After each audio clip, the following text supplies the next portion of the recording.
It's me, Sophia Silva.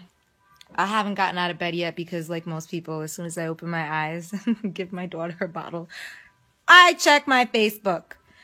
And on Cape Verdean Beautiful People, there's another video discussing this very important topic, which is about Cape Verdeans being African and recognizing their true roots.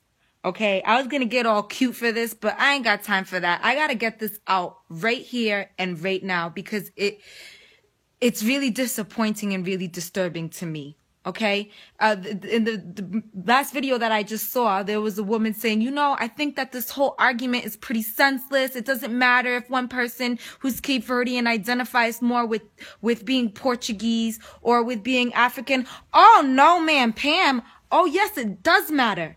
Let me tell you why.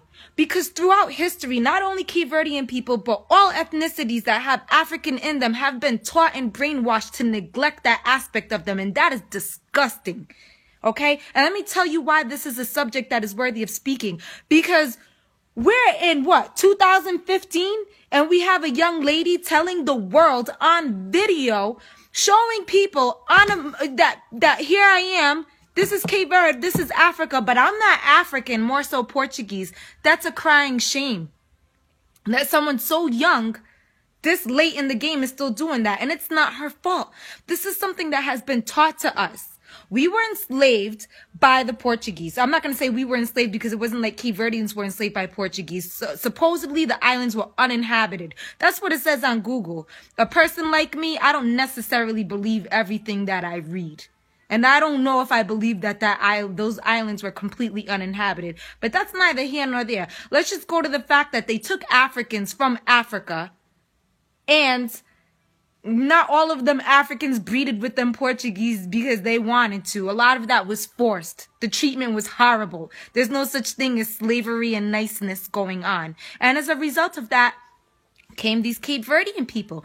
People that are mixed with African, Jewish, North African, West African, East African, all parts of Europe. And there's probably other cultures, ethnicities in there that I'm not even naming. We're that mixed. But my point is, don't forget to acknowledge Africa because they never want us to acknowledge Africa. I've been to Cape Verde 4 times.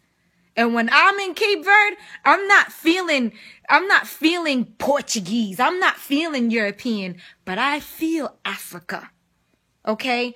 And we need to stop acting like this is a subject that does not need to be discussed.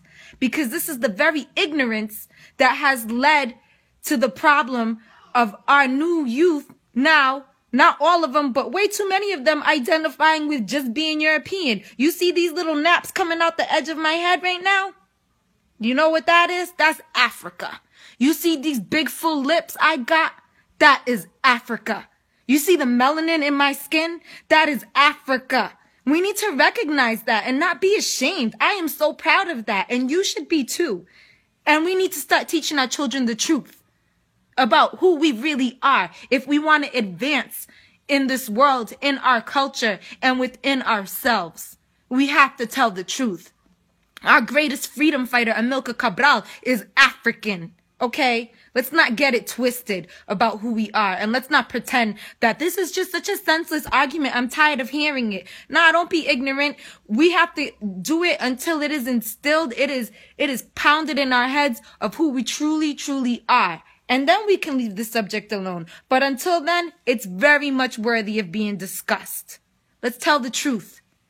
African, Cape Verdean, Portuguese, whatever. I'm proud. I recognize my roots and I suggest you do the same.